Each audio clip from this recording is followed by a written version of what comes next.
Welcome to a brand new episode of Lunch with Doug Plus, a unique and fun experience brought to you by the Music Exerbia Project. We are here today thanks to the generous support of our esteemed sponsors. John's Barbershop, located at 121 West Cherry Street in Nevada, Missouri. Open Tuesday through Friday, 10:30 a.m. to 6:30 p.m. Walk-ins only, no appointment needed. The American Legion Post number 2, located at 402 East Cherry Street in Nevada, Missouri, newly remodeled with a clean, fresh look. Hey everybody, welcome to the show. And as promised on the video now, on the video podcast, I'm still used to the audio, but we've got Kate Kristine here, and she is a songwriter, singer, and we're going to learn a lot about her and what she's got going on today on Lunch with Doug. How are you today, Kate? Good. How are you?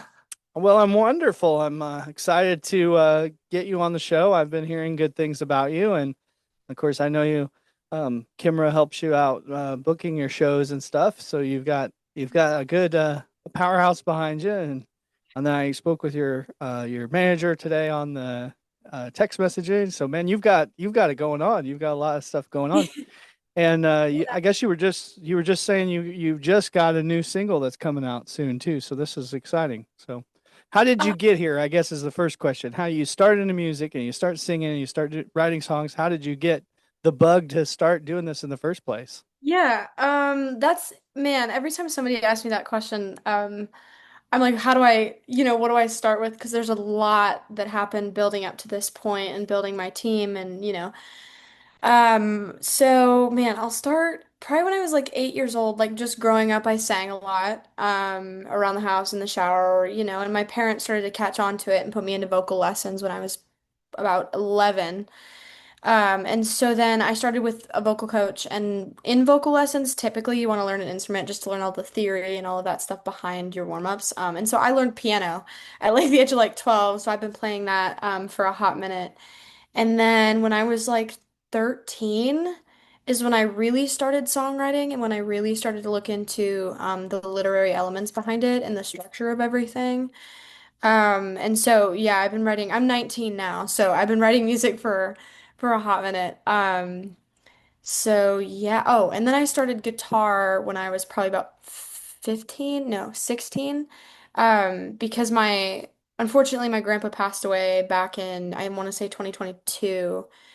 And so then I inherited some of his instruments and decided to start playing guitar, kind of in honor of him, and being able to put out, play his instruments on a big stage because he was kind of a very closeted musician. He typically was like just would play mandolin and fiddle and all of these things in front of our family and then go jam with his friends late at night, but was never the type necessarily to perform on a big stage like what I'm doing now. So yeah, that's kind of the gist of how I got started.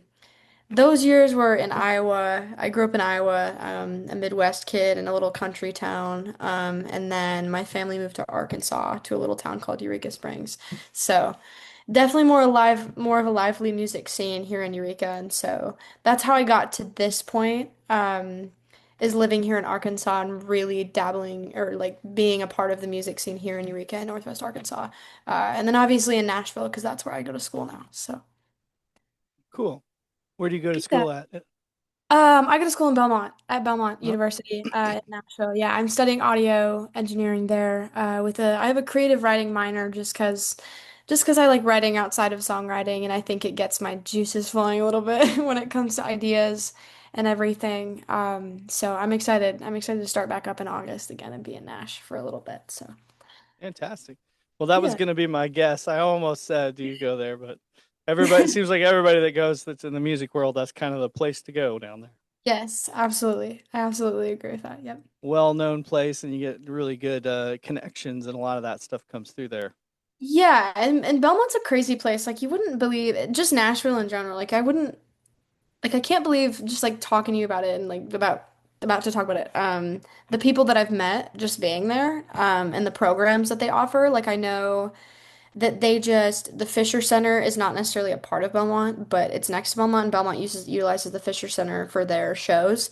Is doing a collaboration with Dolly Parton actually for her Broadway musical, which I think is really really cool. And I got to sit in on in on a Dolly Parton seminar for a little bit and Awesome. get to know her a little bit. And I'm a huge fan of Dolly, so it's that was insane. And I know that they're offering a class where her team is going to come in and teach. I know that Haley Williams' mom, the Haley Williams, the lead singer of Paramore, her mom teaches at Belmont too, at least, or like is like in and around Belmont. And so I just think like the connections that you get, like even the professors, like it's Hmm. interesting. My roommate had a connection that she made with somebody. One of her professors used to work with Taylor Swift during like her early years on her first like three albums. She was her assistant. And then my one of my personal experiences was in a class in my surveyed music business class my first year. My professor is a part of the band called Little Texas. I don't know if you know what I'm talking about, Oh but yeah. they're like big in country music, right? Yeah. Yeah. Uh, and I got a chance to pick his brain about the industry a little bit. And his lectures are insanely entertaining, and he provided really good insight on what the industry holds and everything. So, Mhm. yeah, I will say Belmont has opened my doors a lot when it comes to the music industry. So. And now, when you were deciding your school and you were choosing, I mean, was that just like you were like, this is definitely where I'm going, or did you look at some other schools too before choosing? Um, So Belmont, actually, that's funny, that you're asking that because it took a hot minute to get to deciding Belmont because I didn't know Belmont was a thing. Because like I said, I grew up in like rural town Iowa when I started really doing the music thing. I've only been really doing the music industry thing and building my team for about 3 years now, 2 or 3 years. And so when I was first deciding where I wanted to go to school, I had looked at schools in Nashville, just kind of put me, in the city with all of the music. Yeah. So originally, funny enough, I looked at Vanderbilt, but Vanderbilt does not have a music program. And then I had a few people here in Eureka, some family friends that were like, why don't you look at Belmont? Because they had some music friends that went there, and I looked at Belmont, did a tour of the campus my junior year. Yeah, and fell in love with the place. And then that's how I kind of got into that. So, yeah. Yeah. So now, are you plugged in? Are you doing some gigs in Nashville or some like songwriter nights and this stuff, or are we not there yet and down there? I've done a few little rounds here and there and gigs. The first gig that I ever did in Nashville was when I was like 15 or 16 with Wall of Fame Entertainment, which is the management company that I'm signed to. Um, and so that was my first official gig in Nashville. And then obviously you sprinkle them in here and there. Hmm. Uh, because I'm 19 now. I just finished my first year of college and I'm about to go back in August for my sophomore year. And so my freshman year, I did a few gigs down there. I did a few ticketed shows. I played, probably one of the most memorable ones that I played was the New Faces night at the basement. I met some really, really cool people that night. Hmm. I met an artist named I think he's got a really heavy, rich Scottish accent, and I've never met somebody who's Scottish before, but he sang like folk music and produced his own stuff. His name's I think Ferrister is his name. Phenomenal artist. Wish I would have gotten the opportunity to write with him, but unfortunately our schedules just like didn't align at the right time because he had about 3 days left in Nash. But that was probably one of the most memorable shows. Most of my team came out for that. I had a few of my friends come out. But then of course you sprinkle in like the rounds here and there, you know. Those are really fun to get into, especially like when a round is themed. I'm a big like Halloween person, and so I played around Halloween weekend and I went as Coraline. And I had like my roommate spray my hair and everything, and I showed up and like everybody else was dressed up, which made me like super excited. And I played some of my you know, darker songs, I guess. Yeah. Which is really fun. But I haven't been in Nashville a whole lot this summer just because I've been gigging. Like you said, I'm involved with Kimra. She does a lot of my booking for the summer. And so like typically she'll book within a radius of like Kansas, Missouri, um, Arkansas, and then kind of in and around there. Which is great. I love playing in and around here. Every gig that I've been to has been phenomenal. The people have been so kind to me. And so Yeah, so yeah, this summer I'm excited to get back into Nash in August and do some rounds. I actually did just play a show last week. I was on like a little tour thing where I played a show in Iowa with a phenomenal artist named Dan Medeiros. I hope I'm saying that correctly. He's insanely talented. He reminds me of a lot of the music that I grew up with, actually. Like I grew up with like Blink 182 and all of those bands. It's like what I like to call dad music, but then every time I call it dad music, I have the people in the crowd, they're like, "That's dad music now?" I'm like, "I think so. I don't know." I don't know. So yeah, I stopped in Iowa and played a festival. The turnout was great. At a little farm called Windy Goat Acres, and then we drove down to Nashville to play a private event for my entertainment attorney. She just opened a law firm, which is so exciting for her. And then it's called Prolific Law Firm, by the way. Plug that in. And then I played a show in Little Rock too, which was phenomenal. The turnout was great. I played it on the Little Rock Air Force Base. I opened for the Outlaw Apostles for Liberty Fest. That was probably the most fun I've had at a show too. I had these little girls up front dancing to my music, even though they didn't know some of the songs, which I thought was phenomenal. I met some phenomenal people there too. I made new connections. Um, yeah, so sorry, I kind of went on like a little tangent there, It's all but right. It's the artist way. It's the artist way. yeah. Well, sometimes when you just start talking, you really will you'll tell more than I will ask. So I'm getting a picture of what your life is and what's happening in your Yeah. career here, and as well as the listeners or viewers. I guess my next thought is okay. So you've got some formally released music out because you're doing your own tune. So you do have some songs out currently.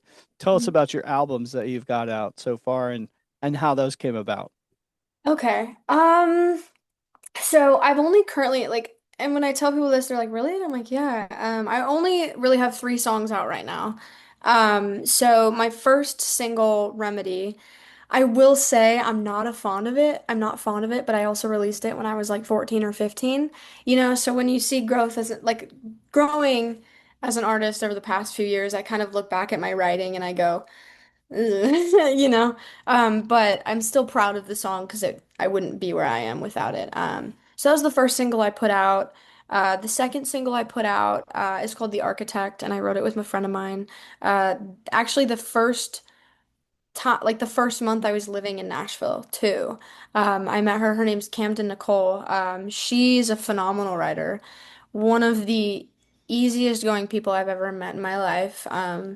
Especially in a vulnerable state when you're in a co-write, because when you're in a co-write, sometimes you're like dumping your entire life story to a complete stranger, and so when her and I met, we became friends, and then we both realized that we write music, and then it just kind of happened. It wasn't even like a scheduled co-write, and so I like to say like that song came about like just because it wasn't really like a planned thing. But I will say that song, like The Architect, changed my life and the trajectory of my career and everything.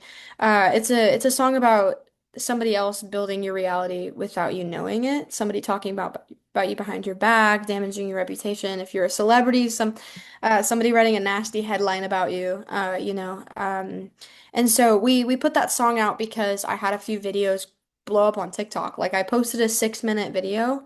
And typically you don't see long form video go viral. And so when I woke up the next morning, it had like 200,000 views, 20,000 likes, and I was like, whoa. And so I told her, I was like, do you want to record this? Like, I've never produced a single before. But at that time I was taking audio classes, so I was like, I got this, kind of. Um, Watched a lot of YouTube videos to produce that single, definitely. But we produced it on campus because Belmont offers like little uh recording spaces with mics and everything. I've got my own setup, but at that point I was not confident enough to record it in my dorm room where you would hear a lot of noise. So we used one of their sound chambers and we recorded it, put it out. It's now I think at 25,000 streams. So great, Nice, exciting. yeah. Yeah. Yeah, I couldn't thank the fans enough and for the people listening. We like it got released. We submitted it to a global indie station called Idea Break 58. Um, and so then we watched this single like just climb this chart for I think 6 weeks, and then it went number one, Yeah. on the Break 58, which is insane. And we talked to the lovely, lovely man, the CEO of the Break 58, which is Bruce Tyler. We talked to him about it. And it shocked me and her because the song is not like traditionally mastered, like what you would usually hear on a radio. It just was that catchy and the writing was good and everything. And so it's just a good song, which makes me excited because I produced it myself. It's my first ever produced single that I've done. Obviously I have demos that I record in my bedroom. So but that was the first one I actually put out, and it was the second single. So to have my second single ever put out go number one in a chart, it's insane. Um, yeah, and then I released my third single actually at the end of May. Um, and like I couldn't be more proud of where the song's at now. It's called Swallow Me Whole. It's a song about self-sabotage. And I wrote it at a time in my life where I was really just heartbroken and really going through it. And something that I've always grown up with is my parents tell us to look at both perspectives, to really process something and to really grieve something. And so as a songwriter, I've never written a song that's self-critical, you know, self-critical of like what I've done wrong in situations. And so it's probably the most vulnerable song I've written up to that point. I've written more since then. But yeah, just I couldn't thank this song more for existing. And so I recorded it with a producer. His name is Jackson Nellius. He is probably one of the most talented producers I've ever met in my life. Him and I vibe so easily and so well, and I've never had that in a producer before. And so to bring him a song, I think it was in February where I brought him this song. We were actually supposed to record another song called Something to Nothing. But then I was like, hey, I wrote this song like last night. Can we do this one? And he's like, I so dig it. So we recorded it, we put it out and it just like, like blew up. And so I think it just hit 80, I could be wrong on the numbers. I think it just hit 82,000 streams on Spotify, which is like, Yeah. again, insane, insane. And there are so many people that are a part of that and have helped the song get to that point with playlisting and everything. But just that, like, I'm like shocked that that song has been played that many times. So yeah, that's where I'm at now with music, and everything and what I have out as of right now. So This is very exciting. Yeah. yeah, And absolutely. you should be proud of the one you produced yourself. That's so cool that you had just that like that thing. So maybe you'll get into doing some, I guess you're studying producing too. So you're going to get into Yeah. that field. So maybe you just naturally have some gift in that area maybe. So that's cool. Yeah, yeah, thank you. Yeah, that makes Yeah. me feel better. Because sometimes like I get into the production mindset, and I get very, very picky, very, very fast. They say you're more overly critical to yourself and to like the projects that you put out than to anything else. And so like with Swallow Me Whole, I really like that really tested my ability to get through the production process fully, because I was handing somebody else my song, and I'm very much like, well, I kind of want to do it myself, or like, I don't know it better. And I'm like also kind of bad about conveying what's in what I hear in my brain, but Jackson made it really easy with that song. And with The Architect, it's a very stripped song. It's just, it's got like a wet, like, I don't know how to describe it, like wet, dark vocal on it that's kind of verbed out. The harmonies are verbed out. And it's just the guitar and a cello, which is, like I said, insane. And it was fun being able to like mix a cello for the first time. I've never Uh-huh. done that before. But yeah, so it makes me excited to hear that like somebody says that I have a natural gift for it.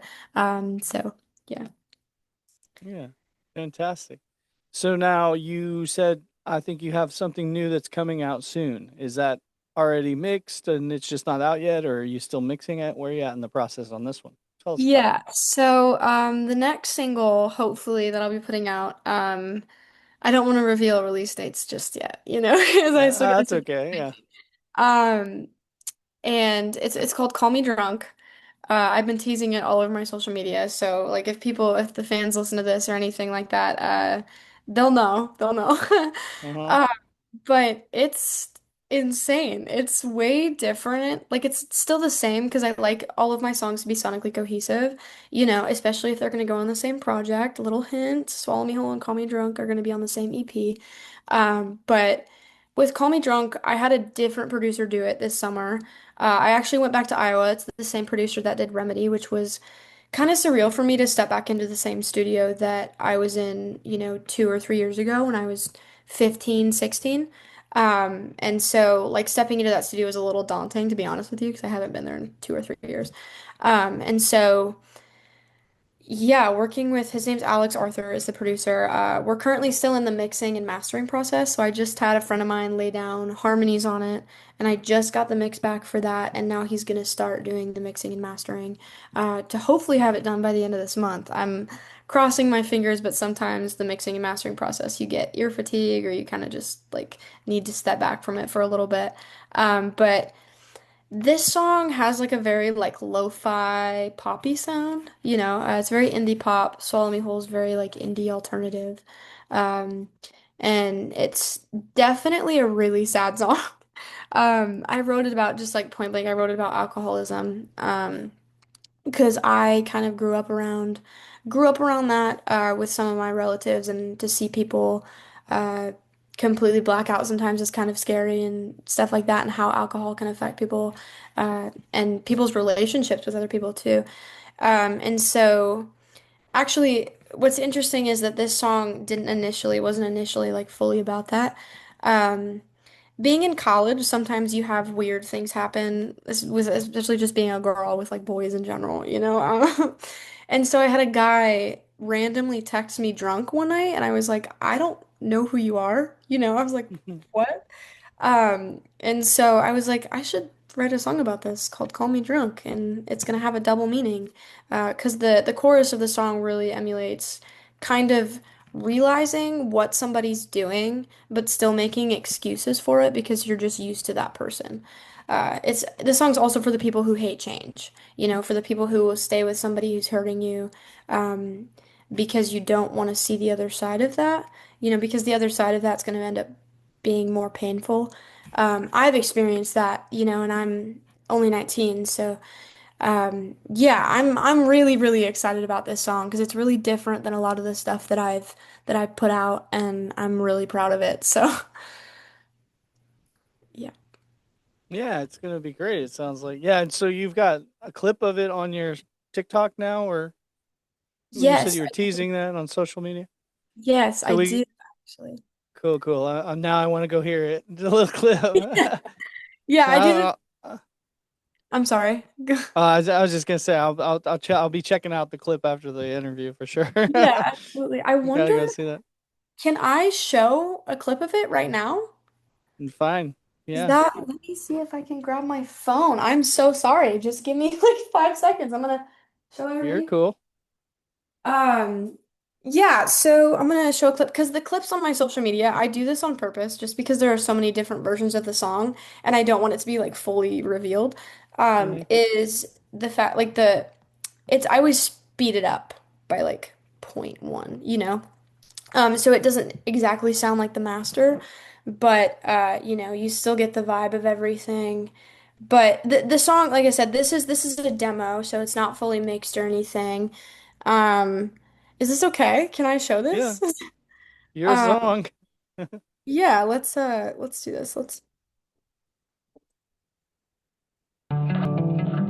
I knew you less than a month. You were already texting me drunk.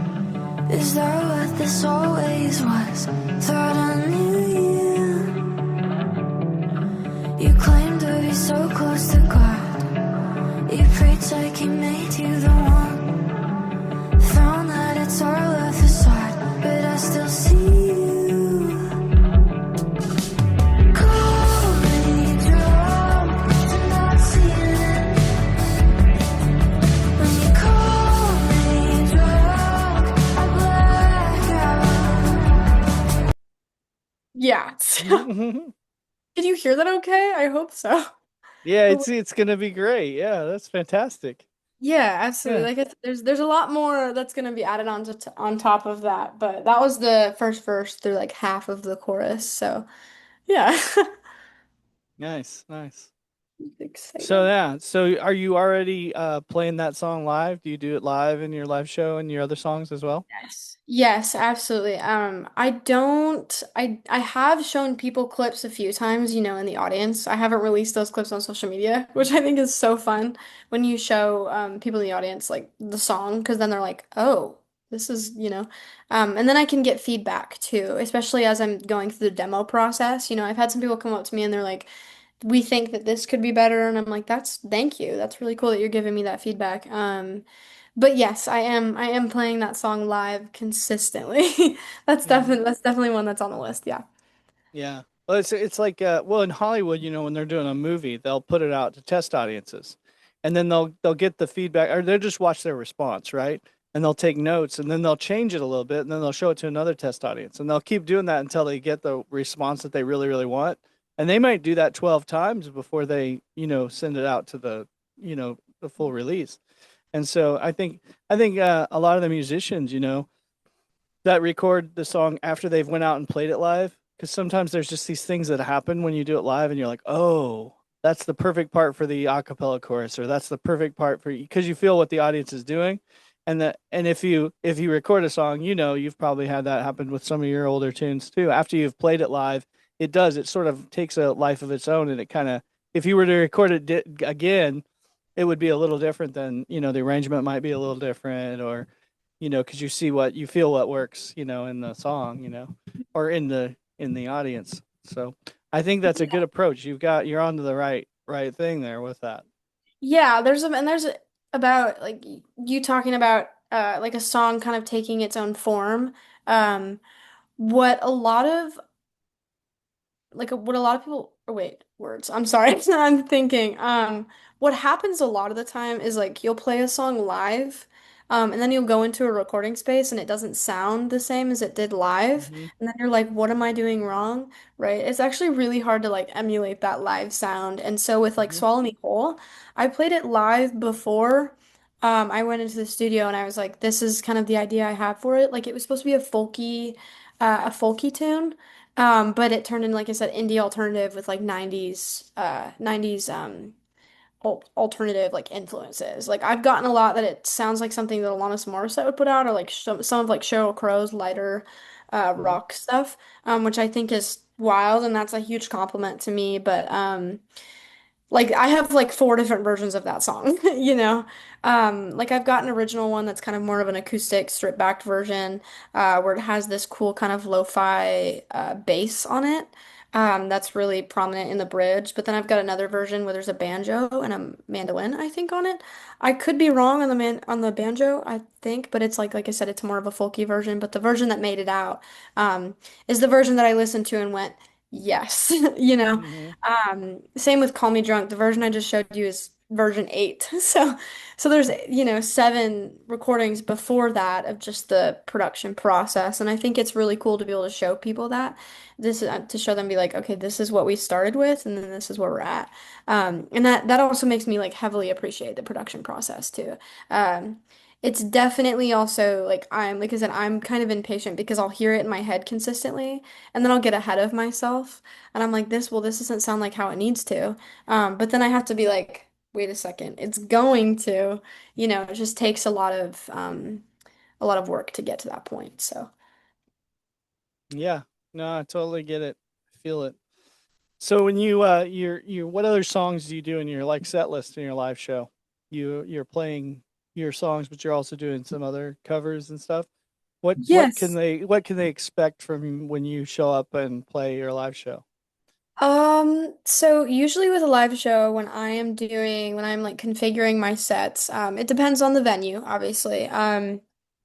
Like I'll use the last week as an example where I played three different venues in the span of a week and a half. I played an outdoor intimate festival. The first time I played a really intimate, like corporate kind of setting, a lot of professionals and music industry people there. And then with the Little Rock Festival. I was playing, it was a 4th of July event, but it happened on like July 2nd.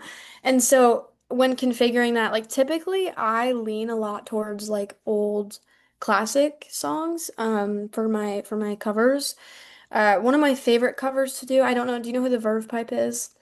Yeah. Um, I play The Freshman by the Verve Pipe a lot. That's Mhm. one of my favorite songs to cover. I typically do my own like version of Free Falling by Tom Petty. A lot of, like I said, like 90s kind of music. I know Tom Petty's not necessarily that, but yeah, just kind of that music that I also grew up with, and stuff like that. Like I play some Blink-182 stuff. I play Green Day a lot. Just because the chords are easy, they're fast, and I can transpose it. Typically at a gig, I'll play an alternate tuning. So if you play guitar, you might understand this. But yeah, so like I play a lot of my stuff in standard, but then if I want to play an open tuning, I have to then like transpose the covers Mhm. to fit that key, which is a really interesting thing. I did that for my set on the 4th. I actually played the Wanderoo here in Eureka. And I did a lot of covers for that gig just because it was a holiday and I like singing old covers and I had a lot of people in there requesting music. And so I was like, sure. But I also was playing my original stuff, and a lot of my original stuff is in Open D. And so I Mhm. like transposed this entire set of covers in the span of probably 5 minutes and just like played all of them. But yeah, and again, to answer your question, I play a lot of older stuff, some new stuff, like I've got some One Direction in there sometimes.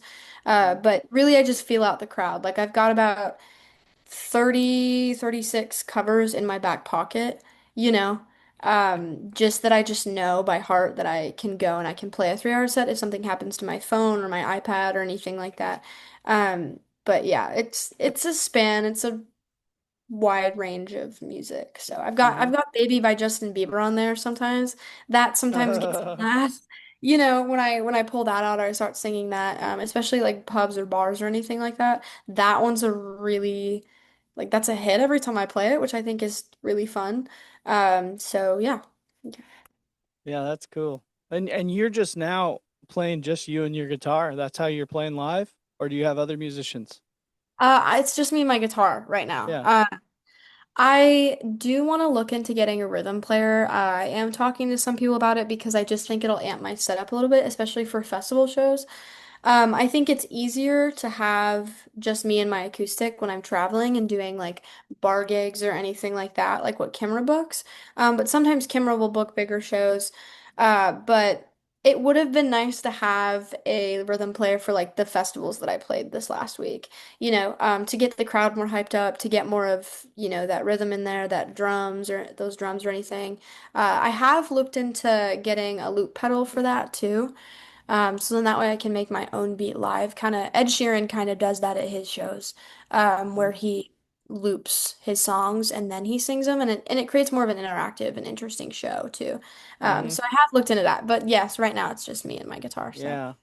The cool thing I saw the other day, and this is, I think it's relatively new. There's a pedal now. You can actually, you click it on, and you actually, your guitar goes into it, but then you play your guitar, and it makes it sound like drums. So you actually play the drum. It has, oh, but you're strumming it. It's so cool. I haven't got to look at one in person, but I was like, huh, that is really cool. So then you could run that into a looper, and have that, and I yeah. mean, it sounds like real drums. Like it sounds like a kick, but you play it on your guitar, and I was like, oh my goodness, I love this thing. And That I sounds haven't even played really it, but cool, actually. That sounds really, really cool, actually. yeah. I thought I've got like a little MIDI. Like I was telling my dad, I was like, maybe I'll start bringing my MIDI to gigs and looping it through because you can connect it to a Mhm. DAW and then loop it back through and make your own beats and everything. But that might be a little much right now because I'd have to bring Yeah. my whole audio setup for that. So, but Yeah. that sounds wild. I might look into that, honestly, that you can Yeah. play Well, drums. I thought it's there's because like you say, there's lots of ways you can do stuff, but it gets bulky and it has all this extra tech to go with it. And having something that you can actually just, okay, I hit the pedal just like I'm turning on my distortion or whatever, except now I've turned on my drums on my guitar. And then you just, loop it, there's your second pedal, and then you're done, then you're back to playing guitar and moving on with life. How quick is that, Yeah, yeah. Like, or I suppose you could loop if you needed a loop a bass line or whatever with your guitar, you could do that also, but like you wouldn't have to necessarily. You could just like, then you've got the groove, and then you Yeah, play, absolutely. Sometimes like you say, you want to have some sort of something that kind of enhances it, but you don't want to bring too much because then it gets complicated. And then, depending on what you're doing, it's like, and especially in a small space, then you're like, oh, well, Yeah. you can go bigger, but you can't always go smaller, without Yeah. then you're back to just your guitar, but then you're like, oh, I want drums now. Yeah. Whatever. So Yeah. I don't know, just thinking out loud, but yeah. So I guess I've pretty much asked all the questions that I kind of had on my paper here, but before I don't want to hang you up too long, but I do want to leave it up to you also, so you can share some socials and some places you want them to go to, but also you may have something that I didn't ask you that you'd like to tell us or tell our listeners, and if you do, feel free to share that with us as well, because sometimes I forget the best question, to ask. Yeah, absolutely. So as where you can find me at, right, to answer that question. I like heavily try to make people go to my website. You can go to www.katekristine.com. Kate and Christine with K's. Double K's is how I help people remember that. And literally, if you just go to Google and type in Kate Kristine, I'm like the first like 8 pages. So you'll find me eventually. It's also Kate Kristine underscore on my Instagram, TikTok. What else do I have? I don't really use Twitter that much, so I guess just Instagram and TikTok. I've also got a business Facebook too, that's Kate Christine Music, and that's also my YouTube, where I also on my YouTube I post songs daily, like acoustic songs every Wednesday. I try to keep consistency on that, because I feel like posting consistently is important for keeping engagement and everything, especially for feeding people, and everything. But yeah, so if you keep track of my socials, typically you'll know when I have new music coming out, like Call Me Drunk, hopefully aiming for end of August, beginning of September. Um, yeah, so yeah, that's kind of all I have. And I appreciate you for having me on this show. This was really fun to talk to you about my music and everything. So yeah.